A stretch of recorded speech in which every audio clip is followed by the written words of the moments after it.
You must have a professional body to enforce professional control over institutions. Control is needed in every walk of life. But who is to control? അതാണ് ഇതിനകത്ത്. So far as media activity is concerned, the control must be exercised by professional body. അത് വാങ്ങാനാണ് EMS വന്നത്. CPM ലെഫ്റ്റിന് വേണ്ടി collect ചെയ്ത ഇത്.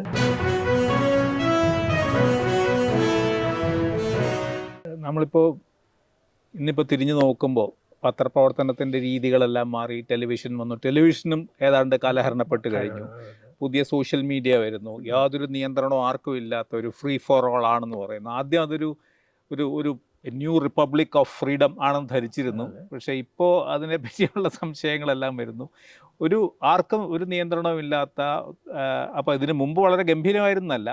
പക്ഷേ ഈ മാറ്റം, ഈ വ്യത്യാസം, ഈ മെയിൻ മുഖ്യധാരാ മാധ്യമങ്ങൾ എന്ന് പറയുന്ന ലെഗസി മീഡിയ എന്നൊക്കെ വിളിക്കുന്നത് പൊതുവെ അപ്രസക്തമാവുകയോ മാർജിനലൈസ്ഡ് ആവുകയോ ഇത് കടന്നു വരികയും ചെയ്യുന്നത് എങ്ങനെയാണ് ജനാധിപത്യത്തെയും മാധ്യമപ്രവർത്തനത്തെയും വ്യക്തി സ്വാതന്ത്ര്യത്തെയും ഒക്കെ കൂടുതൽ ബുദ്ധിമുട്ടിലാക്കുന്നു എന്നുള്ളത് ആരോപണം. ഒരുപക്ഷെ ഇത് പഴയ തലമുറയുടെ ആരോപണമാണെന്നാണ് പുതിയ തലമുറ പറയുന്നത്. അല്ല, ഇതിനകത്ത് ഒന്നാമത് ജനാധിപത്യവും മാധ്യമങ്ങളും ഒന്നിച്ചാണ് പോയിട്ടുള്ളത്. ജനാധിപത്യം ഉണ്ടാകുന്ന കാലത്താണ് മാധ്യമങ്ങൾ ഉണ്ടാകുന്നത്. ആദ്യകാലത്ത് രണ്ട് കൂട്ടരും തമ്മിലുള്ള ഇതുമൊക്കെ ഉണ്ട്. ഇപ്പോൾ റെഗുലേഷൻ വരുന്നു. റെഗുലേറ്ററി മെക്കാനിസം ഉണ്ടാവേണ്ടത് ആവശ്യമാണ്. ഒരു no area should be outside the control of the government. ആർക്കും കയറി ഫ്രീ ഫോർ ഓൾ അങ്ങനെ പറ്റില്ല. അതുകൊണ്ട് ഇത് വേണം. ബട്ട് നിയന്ത്രണങ്ങൾ ആവശ്യമായി വരുമ്പോൾ ഇപ്പോഴും എനിക്ക് പറയാനുള്ളതാണ്, I believe restrictions are needed, but it is not for the government to impose restrictions. It has got to be professional. Self-regulation. That means you must have a professional body to enforce professional control over institutions. നിങ്ങൾ ഇതൊക്കെ ചെയ്തോളൂ. പക്ഷേ നിങ്ങളിപ്പോൾ television ചാനലാണ് ആണെങ്കിൽ തന്നെ you must submit to the decision of a media council. ഈ പുതിയ മീഡിയയ്ക്ക് ഇതിങ്ങനത്തെ ഒരു doesn't respect any kind of control. കാരണം ടെക്നോളജി സാങ്കേതിക ശാസ്ത്രം തന്നെ ഏതാണ്ട് അങ്ങനെയാണ്. അപ്പോൾ അങ്ങനത്തെ തരത്തിലുള്ള ആർക്കും നിയന്ത്രണമില്ലാത്ത, ആർക്കും പത്രപ്രവർത്തകരാവാൻ കഴിയുന്ന ഒരു കാലം നല്ലതാണോ? അല്ല, ഇതിനകത്ത് നമ്മൾ എല്ലാ മാധ്യമങ്ങളുടെ കാര്യം നോക്കിയിരുന്നാലും ഇതാണ് ആദ്യം നടന്നത്. പത്രങ്ങളെങ്ങനെയാണ് ആദ്യത്തെ പത്രങ്ങളെ നിയന്ത്രിക്കാൻ വേണ്ടിയിട്ടുണ്ടായിരുന്നു. പത്രങ്ങൾ ഓരോന്ന് എഴുതാൻ തുടങ്ങി. അത് കഴിയുമ്പോഴാണ് നിയന്ത്രിക്കുന്നത്. Hiki east India company attack ചെയ്യാൻ തുടങ്ങിയോണ്ടാണ് അയാളെ നിയന്ത്രിക്കാൻ അവർ വന്നത്. അയാളെ പിടിച്ച് ജയിലിലിട്ടു. ബട്ട് ജയിലിൽ കിടന്നുണ്ട് അയാൾ പത്രം ഇറക്കി. അപ്പോൾ അതുകൊണ്ട് ഇതൊക്കെ വളരെ നമ്മൾ നിയന്ത്രിക്കാൻ കഴിയും. നിയന്ത്രണം പാടില്ല എന്നല്ല പറയുന്നത്. But that control must be a professional control. Professional body വെച്ച് വേണം കൺട്രോൾ ചെയ്യാൻ. It's not for the government to decide what is publishable, what is not publishable. ഈ സോഷ്യൽ മീഡിയ എങ്ങനെ ആർക്കെങ്കിലും കൺട്രോൾ ചെയ്യാൻ പറ്റുമോ? സോഷ്യൽ മീഡിയയിൽ ഇതില്ല, പക്ഷേ ഇത് എടുത്ത് മാറ്റാമല്ലോ. Government has the power. അവരത് ഇടയ്ക്കിടയ്ക്കൊക്കെ ഉപയോഗിക്കുന്നുമുണ്ട്. ഇപ്പോൾ ചെയ്തിരിക്കുന്നത് കേന്ദ്ര ഗവൺമെൻറ് അവരുടെ ഒരു ഓവർസീയിങ് ബോഡി വന്നു. That is another this thing. Because അവരിത് സോഷ്യൽ മീഡിയ കൺട്രോൾ ചെയ്യണമെങ്കിൽ തന്നെയും they must set up a body of professional media people. Independent അല്ലേ അവർ. അതാണ് ഇപ്പോൾ ഇവിടെ നമ്മൾ we are confusing issues here. Control is needed in every walk of life, but who is to control? അതാണ് ഇതിനകത്ത്. So far as media activity is controlled, so far as media activity is concerned, the control must be exercised by professional body or a group of professionals. ഈ അഹമ്മദാബാദിലെ ജീവിതത്തിനിടയിൽ EMS 67 ഇലക്ഷന് മുമ്പ് അവിടെ വന്ന ഒരു incident BRP പറയുന്നുണ്ട്. നേരിട്ട് BRP കാണുന്നു, അദ്ദേഹത്തെ കാണുന്നുണ്ട്, പിന്നെ കരുണാനിധിയെ കാണുന്നുണ്ട്. ഇവർ രണ്ടുപേരെ EMSനെ കാണുമ്പോൾ ഈ 67 ജയിക്കും എന്ന് പറയുകയും അത് BRP അതൊരു ഇൻ്റർവ്യൂ പോലെ സ്റ്റോറി ആക്കുകയൊക്കെ ചെയ്തതിൻ്റെ ഒരു കഥയുണ്ട്. എന്ന് പക്ഷേ വേറൊരു പത്രത്തിനാണ് കൊടുത്തതെന്ന് പറയും. അല്ല, പിന്നെ EMS അവിടെ വന്നത് മുഖ്യമന്ത്രി ആവുന്നതിന് മുമ്പാണ്. പിന്നെ അവിടെ ഈ EMS കരുണാനിധി വന്നിരുന്നു. ഇവരൊക്കെ വന്നത് പ്രധാനമായിട്ടും കാശ് പിരിക്കാനാണ്. ഈ അവിടുത്തെ ടെക്സ്റ്റൈൽ ഇൻഡസ്ട്രിയിൽ തമിഴരും മലയാളികളും ഒക്കെ ഉണ്ട്. അവർ കുറേ കാശ് പിരിച്ചു ഇലക്ഷൻ എക്സ്പെൻസസിന്. അത് വാങ്ങാനാണ് EMS വന്നത്. CPM ലെഫ്റ്റിന് വേണ്ടി കളക്ട് ചെയ്ത ഇത്. പിന്നെ DMK തമിഴ് വർക്കേഴ്സ് DMKയ്ക്ക് വേണ്ടി കളക്ട് ചെയ്ത് വാങ്ങിക്കാനാണ് ഇവർ അവിടെ വന്നത്. അപ്പോൾ അതിൻ്റെ അല്ല ജയിക്കും, ഇലക്ഷൻ ജയിക്കും. പിന്നെ ജയിക്കും. അന്ന് കണ്ട് എവിടെ വെച്ചായിരുന്നു പോയി കണ്ടത്? ആ മീറ്റിംഗ് കഴിഞ്ഞതിന് ശേഷം ഞാൻ അദ്ദേഹമായിട്ട് സംസാരിച്ചു. പിന്നെ വേറെ ഇത് ജയിക്കും എന്ന് പറഞ്ഞതിൻ്റെ ഇതിനകത്ത് ഞാൻ എഴുതിയത് വേറെ ഒരു ഇതിലാണ്. അത് MN ഗോപിനാഥ് നായരുമായിട്ട് സംസാരിച്ചു. 57 ഇലക്ഷൻ. അല്ല 67ലും അങ്ങനെ തന്നെ പറഞ്ഞിരുന്നു. EMS പറഞ്ഞു ജയിക്കുമെന്ന്. വലിയ അത്ഭുതമൊന്നും വന്നില്ല. BRPക്ക് വലിയ അത്ഭുതം ഉണ്ടായില്ല. എല്ലാവരും അത്ഭുതപ്പെട്ടു. അതെ, 67ലതും അത് തന്നെ. പിന്നെ EMS അവിടെ വന്നപ്പോഴത്തേക്ക് സംസാരിച്ചതിനകത്ത് പ്രധാനമായിട്ടും പറഞ്ഞത് എൻ്റെ റിപ്പോർട്ട് തന്നെയും അതാണ്. അത് EMS ഞങ്ങൾ വീണ്ടും അധികാരത്തിൽ വരും എന്ന് പറഞ്ഞെങ്കിലും that was not my lead.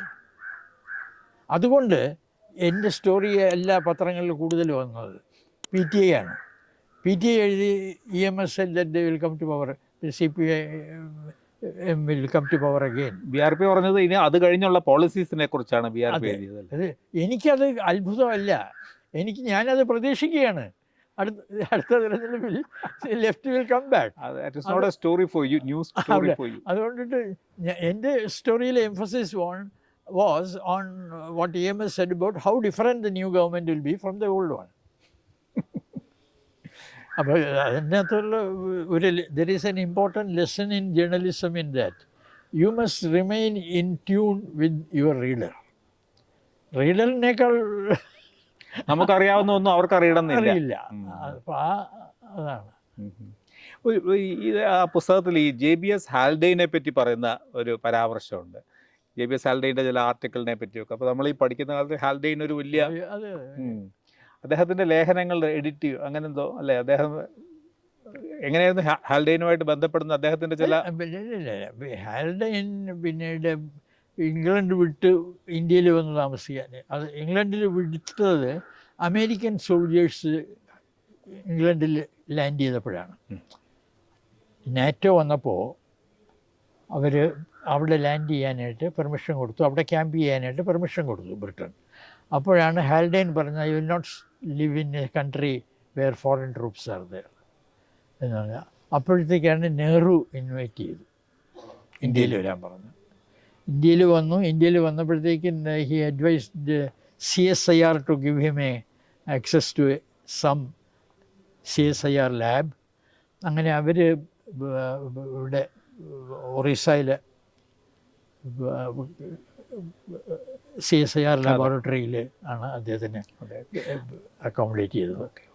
So he remind there and did research there. That was നെഹ്റുവിൻ്റെ ഈ ചിതാഭസ്മ നിമജ്ജനം റിപ്പോർട്ട് ചെയ്യാൻ പോയ അനുഭവമുണ്ട്. അത് യുനൈക്ക് വേണ്ടിയാണോ പോകുന്നത്? അല്ല, നെഹ്റുവിൻ്റെ പേട്രിയറ്റിന് വേണ്ടിയാണ്. പേട്രിയറ്റിന് വേണ്ടിയാണ്. പേട്രിയറ്റിൻ്റെ ഇത് പിന്നെ പേട്രിയറ്റിൽ ഉള്ളപ്പോഴാണ് നെഹ്റു മരിക്കുന്നത് 1964. അന്ന് പിന്നെ സ്പെഷ്യൽ ഇഷ്യൂ ഞങ്ങളുടെ പേട്രിയറ്റ് സ്പെഷ്യൽ ഇഷ്യൂ സപ്ലിമെൻ്റ് അല്ല, ഞങ്ങൾക്ക് സപ്ലിമെൻ്റ് ഇറക്കാൻ മെറ്റീരിയൽ ഇല്ല. നേരത്തെ പ്രിപ്പയർ ചെയ്ത് വെച്ചിരുന്ന ഒന്നുമില്ല. അടുത്ത ദിവസത്തെ പത്രം നെഹ്റു മരിക്കുന്ന ഉച്ച സമയത്താണ്. പക്ഷേ ഇവരെല്ലാം പ്രിപ്പയർഡ് മെറ്റീരിയൽ വെച്ചിട്ട് 2 മണി സമയത്ത് എല്ലാ പത്രങ്ങളും പിന്നെ എഴുതിറക്കി സപ്ലിമെൻറ്റ്സ്. ഞങ്ങളുടെ നേരത്തെ തയ്യാറാക്കി വെച്ചിരുന്ന ഒന്നുമില്ല. മരിച്ചപ്പോൾ അതുകൊണ്ട് ഞങ്ങൾക്ക് ഒന്നും ചെയ്യാൻ കഴിഞ്ഞില്ല. അപ്പോൾ അടുത്ത ദിവസത്തേക്കുള്ള ഇതിൻ്റെ ഇതാണ്. അന്ന് രാത്രിയിൽ തന്നെ 10-20 ലേഖനങ്ങളാണ് ഉണ്ടാക്കി ഒറ്റ നൈറ്റിൽ. പിന്നെ ആർട്ടിക്കിൾസിൻ്റെ പേരുകളൊക്കെ, ടൈറ്റിൽസൊക്കെ ഞാൻ ലിസ്റ്റ് ചെയ്ത് എഴുതാനുള്ള ആളുകളെ ഞാൻ തീരുമാനിച്ചു. 1-2 ഞാൻ എഴുതാവുന്നത് മാഥൂർ എഴുതിയിട്ട് അതിൽ ഒരെണ്ണം ചെയ്യാൻ പറ്റുള്ളൂ. മറ്റ് 21 മറ്റോ എഴുതാൻ പ്ലാനിറ്റിനകത്ത് ഓൾമോസ്റ്റ് 2-3 ഒഴിച്ച് ബാക്കിയെല്ലാം റെഡിയായി. പിന്നെ അവിടെ പോകുന്നത് അവിടെ അലഹബാദിൽ പോകും. അലഹബാദിൽ ഇതിൻ്റെ കൂടെ പോയി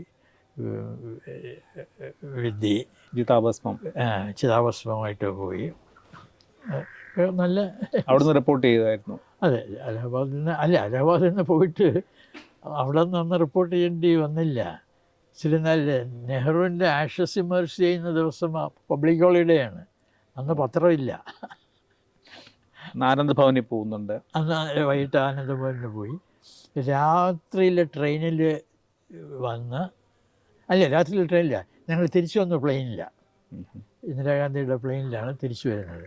അപ്പോൾ അന്ന് അവിടെ കിടന്നിട്ട് രാവിലെ എഴുന്നേറ്റിട്ട് പ്ലെയിനിലാണ് വന്നത്. പ്ലെയിനിൽ ഡൽഹിയിൽ തിരിച്ചു വന്നിട്ടാണ് റിപ്പോർട്ടുകളൊക്കെ എഴുതിയത്. അല്ല, ആ പുസ്തകത്തിൽ പറയുന്നുണ്ട് സഞ്ജയ് ഗാന്ധിയുടെ ആ ഒരു അരഗൻസ് അന്ന് കണ്ടു. ഇതിനകത്ത് ഞങ്ങളെ ആരോ വിളിച്ചുകൊണ്ട് പോയി ചിതാഭസ്മം ഇരിക്കുന്ന ഇതിനകത്ത് കൊണ്ടുപോയി. ഇയാൾ കയറി വന്നു കണ്ടിട്ട് അവർ ശാരിക്കുക, who asked you to bring these people എന്നൊക്കെ പറഞ്ഞു.